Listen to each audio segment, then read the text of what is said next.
السلام علیکم میرے پیارے پیارے لسنرز، کیسے ہیں آپ سب لوگ؟ میں آپ لوگوں کے لیے الجھے راستے کا ایپیسوڈ 2 لے کر حاضر ہوئی ہوں۔ لیکن جب میں نے ایپیسوڈ 1 اپلوڈ کیا تو آپ میں سے بہت سے لوگوں نے یہ کہا کہ یہ سٹوری پہلے سے یوٹیوب پر موجود ہے۔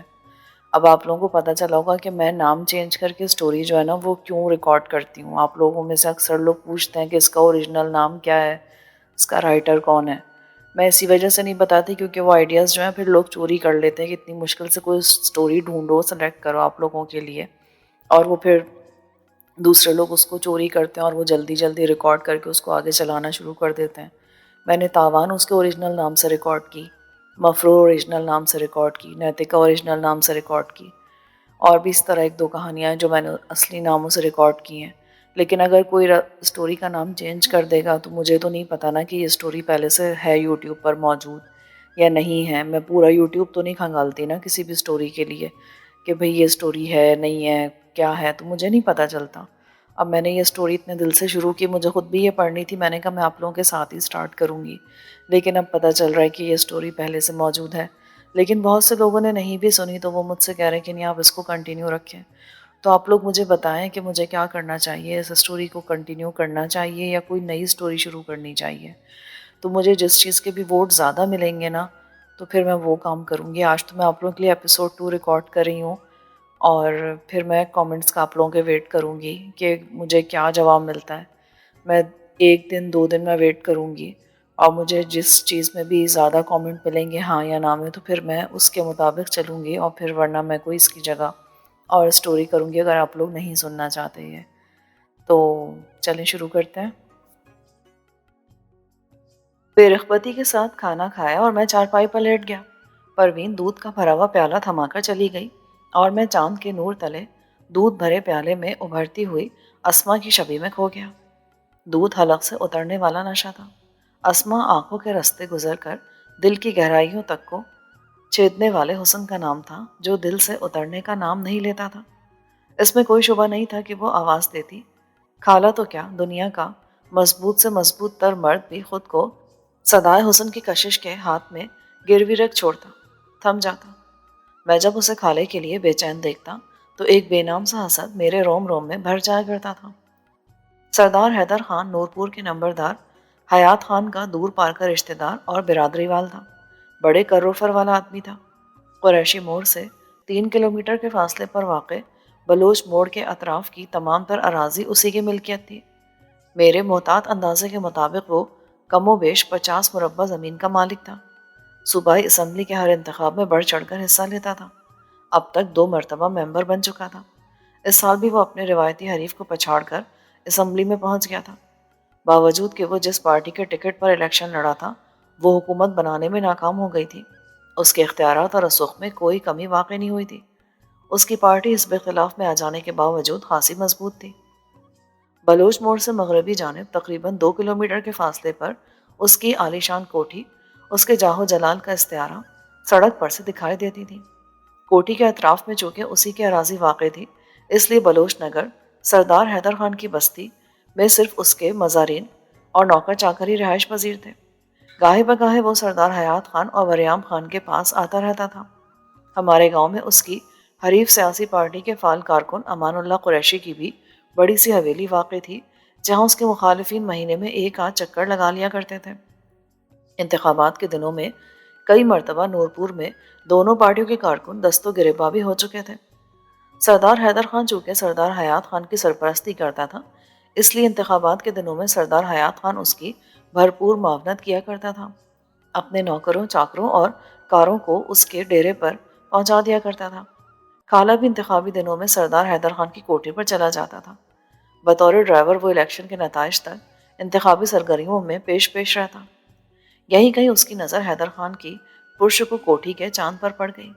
سردار حیدر خان کی بیٹی اسما حیدر پر کھالے کی نگاہ یوں پڑی کہ پلٹنا بھول گئی۔ جب اس نے میرے سامنے اسما کے ماورائے حسن کی تعریف میں زمین و آسمان کے قلابے ملائے، اسے دیکھنے کا تجسس مجھ میں ہلکورے لینے لگا۔ چونکہ انتخابی دنوں کے علاوہ کھالے کا بلوچ نگر میں آنا جانا نہیں تھا اس لیے میری یہ خواہش پوری ہوتی دکھائی نہیں دیتی تھی۔ میں نے کھالے کو سمجھایا کہ وہ اس نظر بازی سے پرہیز کرے۔ سردار حیدر خان بہت ظالم فطرت وڈیرا تھا۔ وہ اپنے غصے اور جلال کی تاب خود بھی برداشت نہیں کر پاتا تھا۔ خالے کے لیے معافی کی گنجائش کہاں رکھتا؟ مگر کھالے کے سر پر نہایت غیر فطری اور ناموضوع عشق کا بھوت ایسے چڑھا کہ اس نے کبھی پلٹ کر نہیں دیکھا، بلکہ سر پٹ اندھی راہوں پر دوڑتا چلا گیا۔ اس نے کھوج نکال لی، پتہ چلا کہ اسما ملتان میں پڑھتی ہے۔ وہ گاہے بگاہے اس کا دیدار کرنے کے لیے ملتان جانے لگا۔ وہ کالج کے گیٹ سے کچھ دوری پر جا کھڑا ہوتا۔ چھٹی ہونے پر سلور کلر کی نئی چمکدار گاڑی کے شیشوں میں مقید حسن کا لمحاتی دیدار کرتا اور ٹھنڈی آہیں بھرتا ہوا لوٹ آتا۔ مجھے وہ دن بخوبی یاد ہے جب اس نے ایک شام مجھے مایوسی آمیز لہجے میں کہا تھا، شہرے، سچ کہتے ہیں اپنے سے بڑے کی نہ یاری چنگی نہ دشمنی۔ اگر وہ نورپور میں رہنے والی ہوتی یا قریشی موڑ کی تو میں اسے جی بھر کے دیکھ لیا کرتا، اور یہ بھی ممکن تھا کہ اب تک راہ و رسم بھی پیدا کر چکا ہوتا۔ وہ بڑے گھر کی کڑی ہے، دیکھنے سے میلی ہوتی ہے، اسے جی بھر کے دیکھنے اور چھونے کی حسرت میں تمہارا یار کھالا دنیا سے گزر جائے گا۔ جب تجھے اپنی اوقات کا علم ہے ہی تو کیوں چاند چھونے کی خواہش کرتے ہو؟ مجھے اپنے آپ پہ اختیار نہیں ہے۔ کب تک ملتان کی خاک چاندتے پھرو گے؟ جب تک وہ جاتی رہے گی۔ یہ بھی تو ممکن ہے کہ اس کی شادی ملتان میں ہی ہو جائے، پھر تو کیا ہے، اب بھی جاتا ہوں، دیکھ کر پلٹ آتا ہوں، تب بھی جایا کروں گا اور اس کی جھلک دیکھ کر آ جایا کروں گا۔ اس سے تمہیں حاصل کیا ہوگا؟ مجھے حاصل کی پرواہ نہیں۔ تجھے تو شاید اپنی اور اپنے خاندان کی عزت اور سلامتی کی بھی پرواہ نہیں ہے۔ میں نے قدرے طنزیہ لہجے میں کہا، کیا مطلب؟ وہ چونکا۔ اگر سردار حیدر خان کو پتہ چل گیا نا تو وہ تجھے اور تیرے گھر بار کو آگ لگا دے گا۔ اسے کیسے پتہ چلے گا؟ میں نے اسما کا ذکر سوائے تمہارے کسی سے بھی نہیں کیا اور نہ ہی کبھی کروں گا۔ میں جانتا ہوں کہ عزت کے معاملے میں سردار حیدر خان اور اس کا خاندان کتنا ظالم اور سخت گیر ہے۔ ویسے بھی میں نے کبھی اسما کو مخاطب نہیں کیا، کبھی چھیڑنے کی کوشش تک نہیں کی۔ پھر اسے کیا شکایت ہوگی؟ کسی کو دیکھنا کوئی جرم تو نہیں ہے۔ مجھے اس کے حماقت آمیز رویے پر دکھ ہوا۔ جب کچھ لینا دینا ہی نہیں تھا تو پھر خود کو اس عذاب میں ڈالنے کی ضرورت بھی کیا تھی؟ دیکھ کھالے، سردار حیات خان اور امیر نواز کے سامنے کبھی بھول کر بھی حیدر خان کے گھر کی بات نہیں کرنا، ورنہ وہ تمہیں الٹا لٹکا دیں گے۔ تم نے دل ہی لگانا ہے تو کوئی اپنی ہم پلہ لڑکی دیکھو، اس کی یاد میں آئیں بھرو جس تک تمہاری آہ کا اثر پہنچ سکتا ہو، اسے شوق سے دیکھو جس تک تمہاری نظر کی حدت پہنچ سکتی ہو۔ میں تو ویسے بھی عاشقی معشوقی کے معاملات کو اچھا نہیں سمجھتا۔ ایسے نامعقول رومانس پر سوائے سر پیٹنے کے اور کیا کر سکتا ہے بندہ؟ خود پر رحم کرو، اپنے خاندان کی فکر کرو اور سکون کے ساتھ روزی کماؤ۔ یہ جو تم پیتے پلاتے ہو نا، یہ ہومیوپیتھک کپی کا نشہ کرتے ہو نا، یہ اس سارے خرابے کی جڑ ہے۔ یہی نشہ تمہیں ایک نہ ایک دن لے ڈوبے گا۔ تمہیں ہوش نہیں رہتا، کیا کہنا ہے کیا نہیں کہنا ہے سدھ نہیں رہتی۔ نشے کے خمار نے تمہیں پاگل کر رکھا ہے اور تم اسما اسما کا ورد کرتے رہتے ہو۔ کبھی امیر نواز کے سامنے تمہارے لبوں پر یہ نام آ گیا نا تو سمجھو قیامت آ گئی۔ او اللہ مالک ہے یار، جو ہوگا دیکھا جائے گا۔ خواہ دل ڈرانے والی باتیں نہ کیا کرو۔ تم ایسا کرو کہ مجھے اپنی خوبصورت لکھائی میں ایسا خط لکھ کر دو جسے پڑھتے اسما کی آنکھیں کھل جائیں اور اس کے باپ کی توپوں کا منہ بھی کھل جائے، ہے نا؟ وہ کیا ہو گیا تجھے؟ تم سردار حیدر خان سے اتنا ڈرتے کیوں ہو؟ انسان ہی تو ہے وہ۔ کیا ہے؟ کیا اس کی بیٹی کو عورت نہیں ہے؟ کیا اس کے سینے میں دل نہیں ہے؟ یا وہ کسی سے بھی پیار نہیں کر سکتی؟ ہو سکتا ہے جیسے میں اس کے بارے میں دن رات سوچتا رہتا ہوں وہ بھی میرے بارے میں دن رات سوچتی رہتی ہو۔ دنیا میں کچھ بھی ناممکن نہیں ہے۔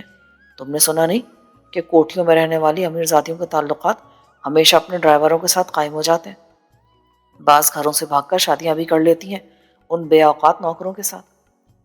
میری آنکھیں حیرت سے کھل گئیں۔ خوف کی ایک سرد لہر میرے بدن میں اتر گئی۔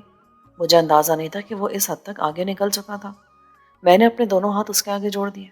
کھالے، وہ مجھے معاف کر دے بھائی، اپنے گھر والوں کو معاف کر دے۔